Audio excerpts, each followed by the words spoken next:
So I am rolling here. Yeah, rolling. Yeah. Good. I'm gonna clap in front of your face just to get these guys aligned. Hey, how you feeling? Good. Great. I guess that's why I'm so little. Do you want to clap with me?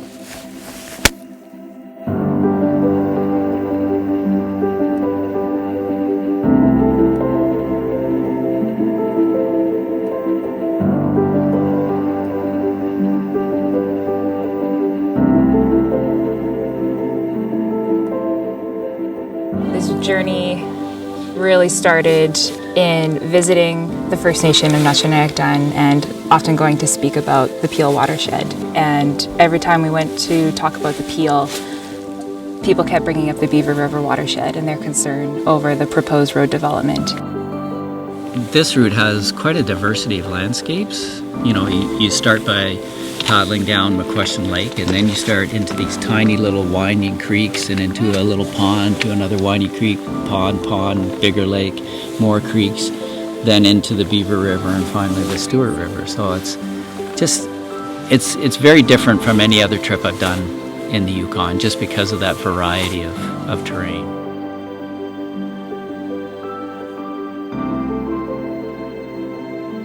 I really wanted to come on this trip because I knew my family, my ancestors, they traveled this river from the Northwest Territories, and I just really wanted to see what they had to go through and where they came from. Also just to see what's on my traditional territory.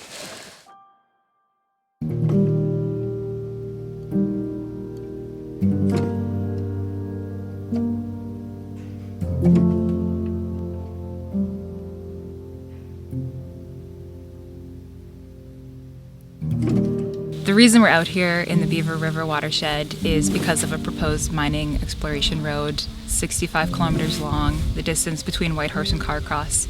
So a very significant road, and people are worried about impacts on moose and salmon, all the stream crossings, over 70 stream crossings.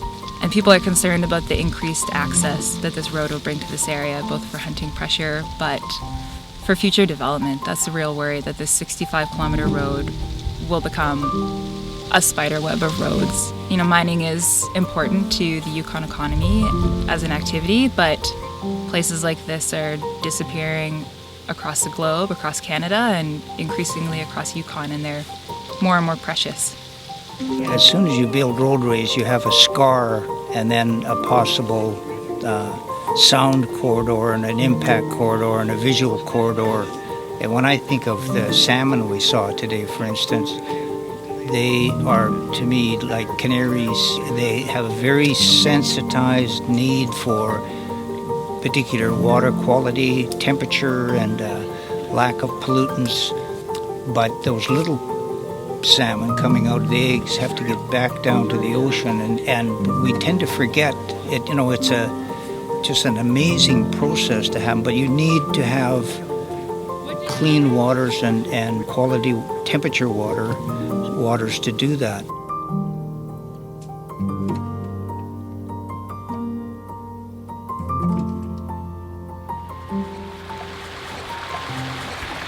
I'm collecting data for the Beaver River land use planning on the First Nation side, because it gives us a better understanding of what we know, what baseline we have. So the mining company in the area is called ATAC Explorations, and they have a proposed road that they want to put through here. And the proposed road is supposed to go across this river and go along on this other side here to their mining camp. So this is it. I gotta do about 4 samples along this river.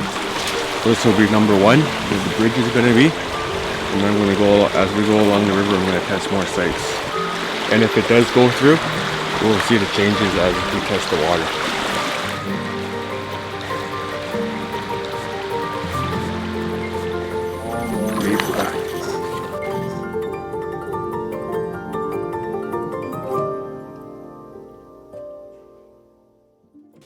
I've never done any trip like this before, so it was interesting to see how hard I can push myself and what I'm capable of doing.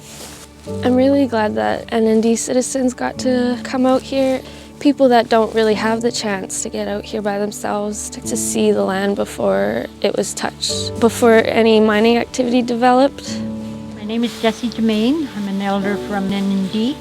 I was born in Mayo and I presently live in Whitehorse. You open a road and no matter how they say it's private and whatever, it's still, I mean, you're going to have more and more people coming around, and you know, the wilderness is so untouched that it's it should be left that way.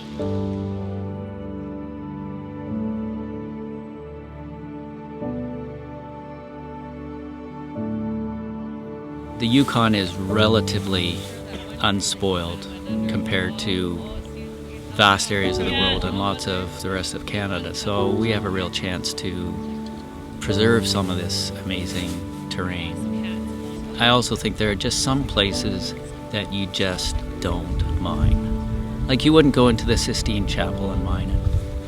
You know, there are just places like that are out here that are as precious, as beautiful, as important as places like that. So just leave them alone. I do think that hope lies with people coming together and listening to each other and making a space for listening to each other. And I think hope lies with the young people. I'd said it that I really hope that one day the youth on this trip are elders who are guiding people on this river and explaining the importance of it, and that it's still just as unspoiled as it is today.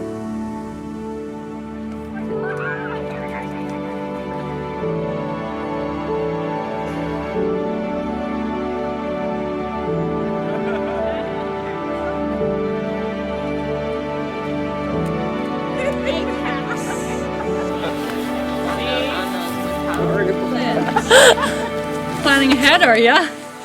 Well, yeah.